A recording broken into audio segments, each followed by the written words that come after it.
Bom dia, meus amados irmãos, a graça e a paz do nosso bondoso Deus e o amor do nosso Senhor e Salvador Jesus Cristo esteja em cada um de nós, hoje e sempre. Hoje, sexta-feira, nós iremos concluir a lição desta semana com as perguntas 11 e 12.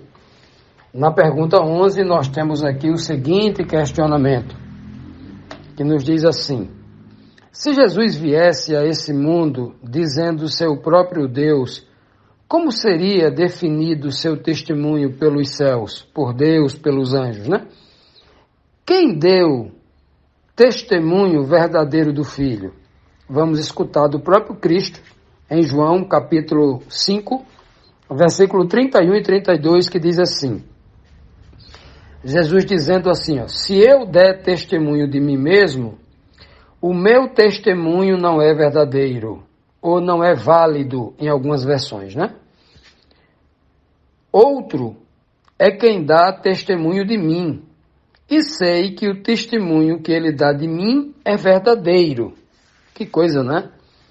Olha, primeiro Cristo começa a dizer para os líderes judeus, né, os sacerdotes, os escribas, os fariseus, que estavam ali representados por aqueles a quem eles enviaram para falar com Cristo, para ouvir de Cristo.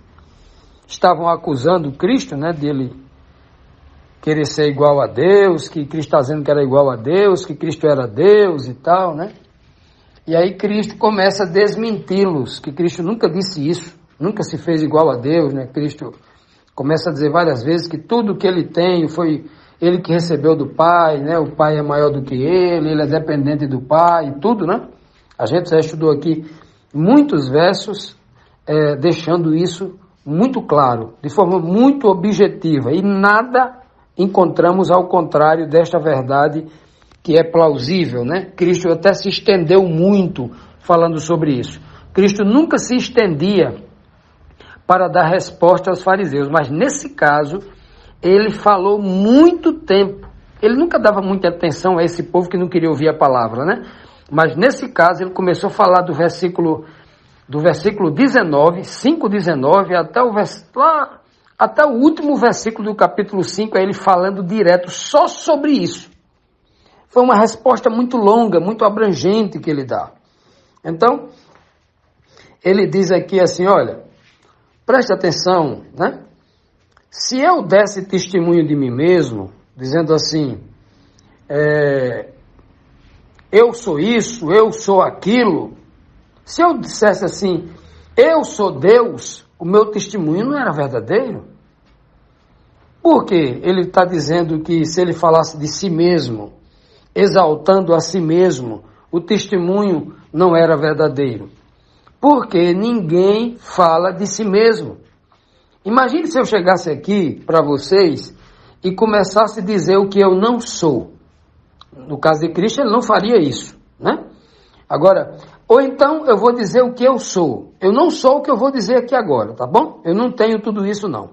Mas se eu tivesse e dissesse aqui, como é que vocês iriam receber? Se eu dissesse assim, olha, meus amados, eu sou formado, eu tenho um PhD, eu sou um pós-doutor em teologia. Eu sou um especialista no tema divindade. Eu sou um doutor, um pós-doutor em divindade. E eu fiz isso, fiz aquilo, eu sou isso, eu sou aquilo, eu conheço mais do que vocês, eu sou assim, assim, assim, assim. Como é que isso iria acontecer? Como é que isso ia soar? Aquele que dá testemunho de si mesmo é verdadeiro? O testemunho dele é verdadeiro no sentido de que seria aceito como verdade absoluta? Não. É disso que Cristo está falando aqui. Olha, agora, se alguém dissesse para vocês, se eu dissesse para alguém sobre você que está me ouvindo tem o nome de José ou de Maria, e eu fosse falar para outra pessoa dizendo assim, olha, meu amigo, você pode acreditar em José, em Maria, que essa pessoa eu conheço há 50 anos. Essa pessoa é correta demais, essa pessoa não mente por nada, essa pessoa já fez isso. Pode dar ouro em pó na mão dela, que você não vai perder uma grama. Essa pessoa é honesta, é verdadeira. Tal. Aí eu estou falando desta pessoa para outra pessoa. Não é Maria e José que está se defendendo, falando de si mesmo.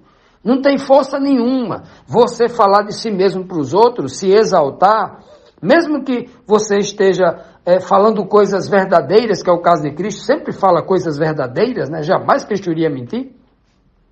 Mesmo que ele fizesse isso, o testemunho não era aceito, não era um testemunho que vem da verdade, mesmo ele falando a verdade, não era um testemunho que é aceito como sendo verdade. É isso que o texto está querendo dizer. As pessoas não aceitariam, porque isso soaria como uma vanglória, como como uma exaltação de si mesmo. Por isso que Cristo vai dizer, não sou eu quem dou testemunho de mim mesmo, não. Se eu desse testemunho de mim, vocês não aceitariam como verdadeiro. Quem dá testemunho de mim é o meu Pai, quem dá testemunho... Aí ele vai dizer agora, tem outra pessoa que dá testemunho de mim. Tem outra pessoa. Além do meu Pai que me enviou, que fala quem eu sou, né? O Pai disse lá, quando batizou Cristo lá no Rio Jordão, quando ele saiu das águas, este é meu Filho amado em quem me comprazo. A primeira testemunha de quem Jesus é o Pai.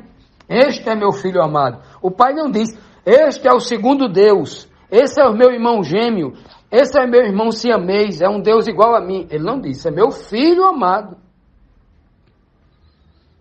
É isso que é dito lá. E Cristo diz aqui, olha, outra pessoa dá testemunho de mim, e sei que o testemunho que ele dá de mim é verdadeiro. Cristo aqui estava falando de João Batista. E qual foi o testemunho que João Batista deu de Jesus? Nós já estudamos isso aqui na semana passada, mas só recapitulando. Semana retrasada, né?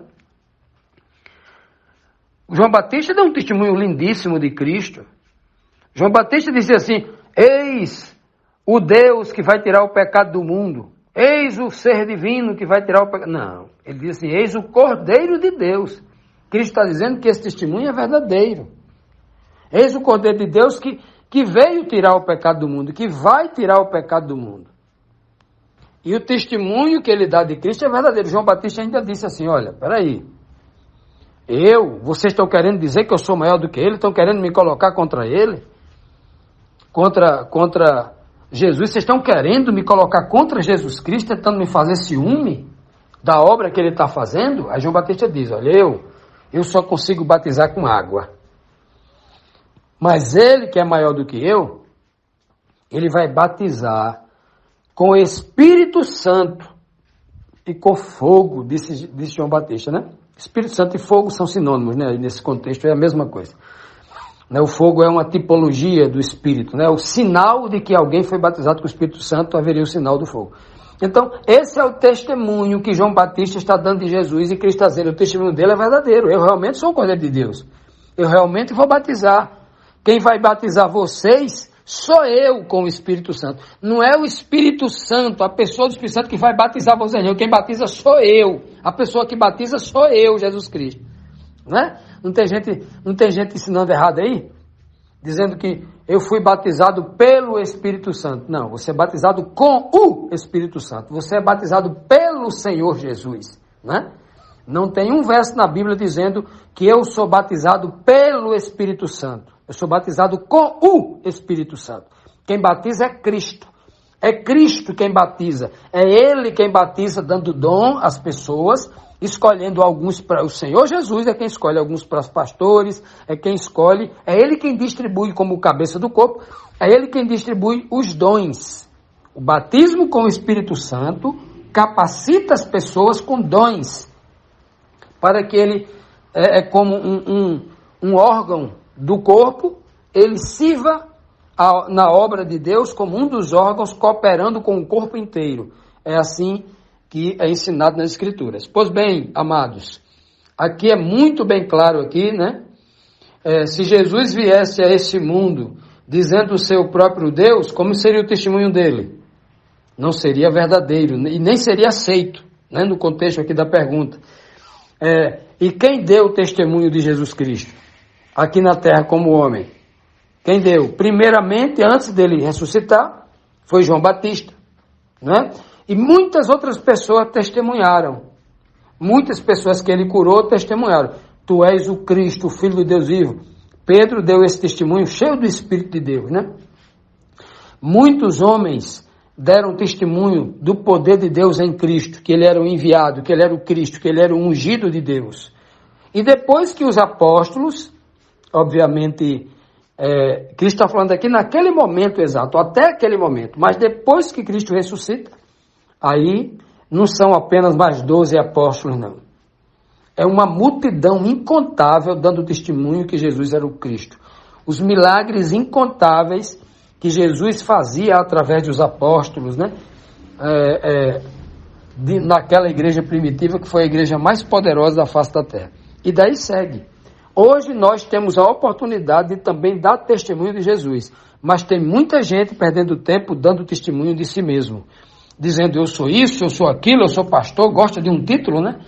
Estão perdendo tempo, deveriam imitar a Cristo. O exemplo a ser seguido é o exemplo de Cristo, e nós devemos fazer assim. Continuando, amados, vamos aqui para a próxima questão, a última questão desta lição, né? A pergunta número 12, que nos traz aqui o seguinte questionamento: que verdadeiro testemunho deu João, né, o Batista, de Jesus Cristo? Qual foi o testemunho que ele deu? João 1,29, até citei no texto anterior, né? João 29 diz assim: no dia seguinte, João viu a Jesus, que vinha para ele e disse, que vinha na direção dele. João Batista disse assim: eis o Cordeiro de Deus que tira o pecado do mundo. Olha, por que é que João Batista se dirige a Jesus Cristo, um ser humano, chamando-o de o Cordeiro de Deus? Por que é que em muitas nações vizinhas de Israel, por exemplo, sacrificavam crianças ao deus Moloque, abrindo a criancinha ainda viva? O próprio rei Manassés de Israel ofereceu o seu filho a um deus pagão, fazendo passar o seu filho pelo fogo. Veja só o que ele fez. E no meio do povo de Israel, Deus poderia prenunciar o sacrifício do seu filho, pedindo para que o povo de Israel sacrificassem seres humanos. Mas Deus nunca pediu isso. Nunca fez isso. Quando Deus pediu para que Abraão matasse Isaac, o seu filho, era só um teste. Abraão nem arranhou a pele de Isaac. Nem tocou em Isaac. O anjo não permitiu fazer isso. Então, Deus nunca permitiu. Mas o que Deus fez no Antigo Testamento? Na sua palavra, ele pediu que matassem cordeiros no lugar do pecador. Então, eram milhões de pessoas que, durante o Antigo Testamento inteiro, levaram seus cordeirinhos lá para o santuário e ali degolavam o cordeirinho, morrendo aquele animalzinho em seu lugar. É por isso que João olha para aqui e faz: eis o Cordeiro de Deus. Eis o Cordeiro de Deus que tira o pecado do mundo. João Batista não diz, eis o Deus Cordeiro. Ele não diz, eis o Deus. Ele diz o Cordeiro de Deus, porque ali ele estava anunciando uma profecia, estava chamando a atenção de todo mundo para que olhasse para o Antigo Testamento e examinasse tudo o que significava o sacrifício dos cordeiros. Porque se você falasse em cordeiro de 1 ano, que é o contexto da qual o João está falando aí, todo mundo sabia que era utilizado ali, oferecido um cordeiro de 1 ano, né, por oferta da expiação do pecado. Sem defeito era o cordeiro. E quando João diz isso, muitas das pessoas que eram atentas às escrituras sagradas já entenderam parcialmente ou totalmente o que foi dito ali. Quem estava com o Espírito de Deus na mente entendeu aquela chamada, aquela fala de João Batista. Mas a segunda pergunta importante para nós entendermos sobre esse testemunho de Jesus, sobre a missão dele, ele ter sido enviado pelo Pai, a sua total dependência de Deus, o cuidado de Deus por ele, por que é que Deus, no seu plano, escreveu que ele deveria ser ser na tipologia chamado de cordeiro.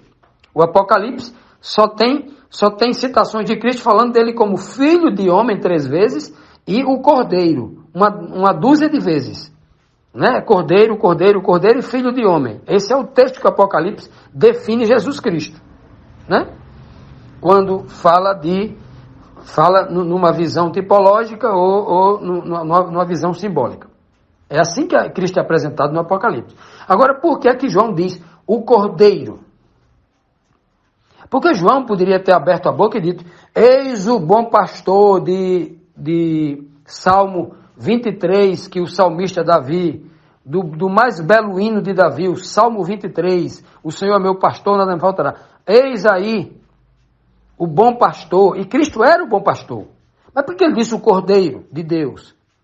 Fazendo a referência diretamente ao sacrifício de Cristo pela humanidade. Por que ele usa o termo de cordeiro?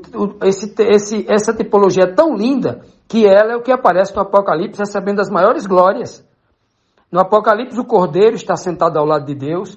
O cordeiro será a luz na nova terra, resplandecendo a luz do Pai. O cordeiro senta no trono. O cordeiro recebe louvor de todas as criaturas do universo. O cordeiro compõe um hino para o Pai. O cordeiro, é só o cordeiro, o cordeiro, o cordeiro, o cordeiro, o cordeiro. Todas as honras que Jesus recebe no Apocalipse, ele está na figura de um cordeiro. A Bíblia diz que o cordeiro é quem apacentará o povo de Deus na nova terra. Apocalipse tem essa beleza. Por que a Bíblia se utiliza do termo cordeiro? Sabe por quê? Porque a Bíblia nos chama de ovelhas. Eu e você somos ovelhas do pasto de Deus. Quando a Bíblia diz que um cordeiro nos apacentará, quem será o nosso pastor na nova terra é um cordeiro, ele está dizendo, Jesus continua como ser humano, para sempre como ser humano, porque o cordeiro é da mesma espécie das ovelhas. Ele está dizendo, um ser da mesma espécie dos outros vai estar governando todas as pessoas pela eternidade sem fim. E essa é a beleza da revelação. E essa é a beleza da linguagem que Deus, usando João Batista e tantos outros, tenta nos ensinar. Essa é a beleza da informação que está implícito nisso, que pouca gente são ensinadas nas igrejas, porque os pastores não têm interesse de mergulhar espiritualmente nesta verdade. A mente está completamente alienada por doutrinas que vêm sendo ensinadas ao longo de séculos. Doutrinas mentirosas que impedem de ver o tamanho da obra de Cristo, o tamanho do seu sacrifício pela humanidade, o amor de Deus pela humanidade, ao entregar o seu Filho. Ao invés de receber o Filho divino, o Filho unigênito que ele deu, ele recebe um cordeiro de volta. E vai conviver com esse cordeiro para o resto da vida, pela eternidade sem fim. O cordeiro será a lâmpada. O templo da nova terra não tem lá, o templo é Deus e o cordeiro. Que coisa linda, não é, meus amados?